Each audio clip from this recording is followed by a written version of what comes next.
In yesterday's video, we talked a little bit about how I've been guessing way too much lately, and it's led to me playing an almost exclusively preemptive game. And even when some of those guesses or like super hard reads do come true, I'm not reacting, like I'm just making the read, it happens, and I don't react at all. In fact, I'm not really reacting to anything anymore. I got a real problem in my head when it comes to balance. I either play a completely reactive game or a completely guess-based preemptive game, and there's a balance that has to be struck there. And today we're going to talk a little bit about how I'm working to strike that balance and how you can work to strike that balance as well. But before we do, I just want to let you know I'm trying to hit 10,000 subs by the end of the year. I don't know if it's possible, if it's a realistic goal with the set, but I'd like to try and hit it. So if you end up enjoying this video, please consider subscribing, and thank you so much for watching. If you remember in yesterday's video, I said I had a problem going through fireballs with Cammy's EX Power Arrow, or reacting to fireballs. So I asked Juices, what do you look for when a fireball is coming? Do you look for the projectile? Do you look for the startup of it?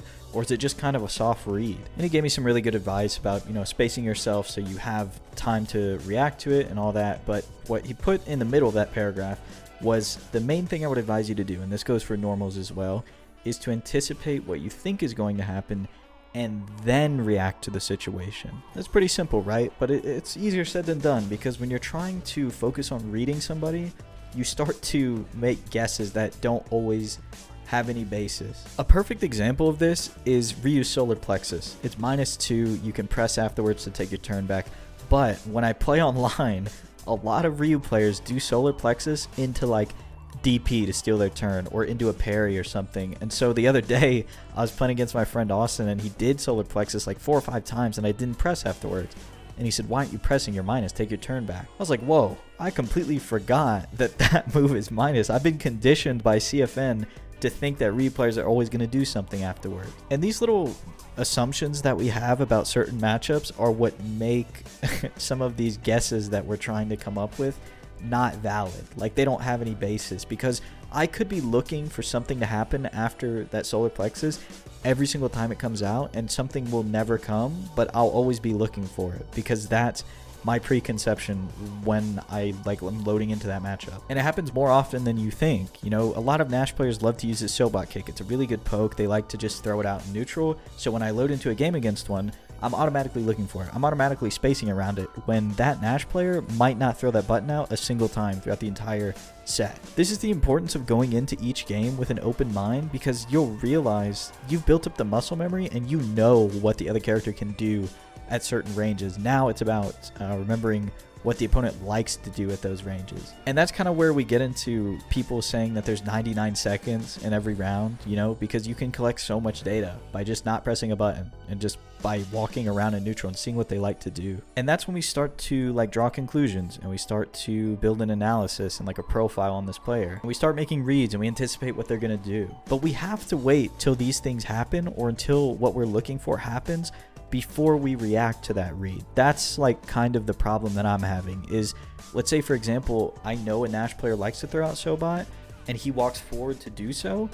I will oftentimes swing way before the Sobot even comes, because I think that I know it's coming. When in reality, you wait till you see the Sobot whiff, and then you whiff punish. It's a simple concept, but I somehow forgot about that. It's whatever part of my brain can't balance things properly, I'm either playing all offense or all defense, or I'm either playing all preemptively or all reactionary. I have no balance, and I gotta fix that. Quickly.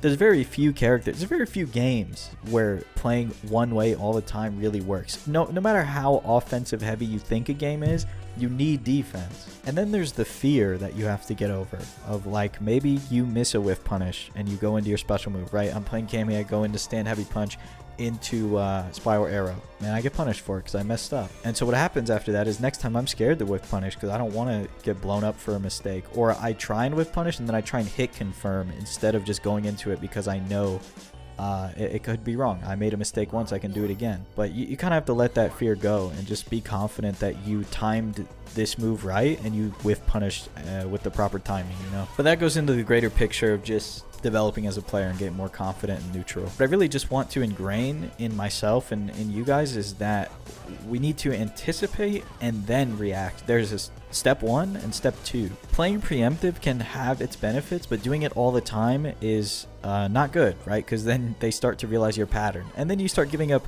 neutral control like I was doing against Juices yesterday, because I'm always constantly walking backwards or moving around trying to position myself to catch something that he's doing or that I think is coming, and then it never comes, and I've just given up like half the damn stage. It's not an effective way to play, and it's a very scared way of playing, I guess. Especially on a character like Cammy, who needs to get a knockdown or needs to push the other player into a corner to really get the offense going or to get the advantage that the character gives you. That's why in yesterday's video too, I talked a little bit about how I was playing more Chun because I don't know, like I just felt like I wasn't reaping the benefits of playing Cammy, but today I woke up and I just launched the game and I played some Cammy, and I played with this different mindset. You know, I just played with some confidence, and I played with a little bit more reactionary style like I used to, and I felt way better. I felt a lot better. I also did a little bit of work on my pressure, like in the corner especially. I watched a few videos. I watched a lot of replays, and that just sort of reminded me of what I need to do and like what kind of matters when you play that character. And like I've said before, my perception of rushdown characters was kind of warped from the beginning. I always thought that it was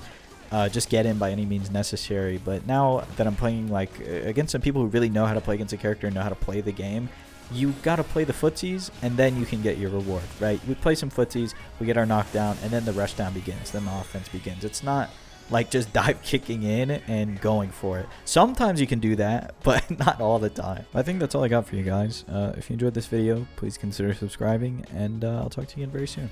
Thanks so much.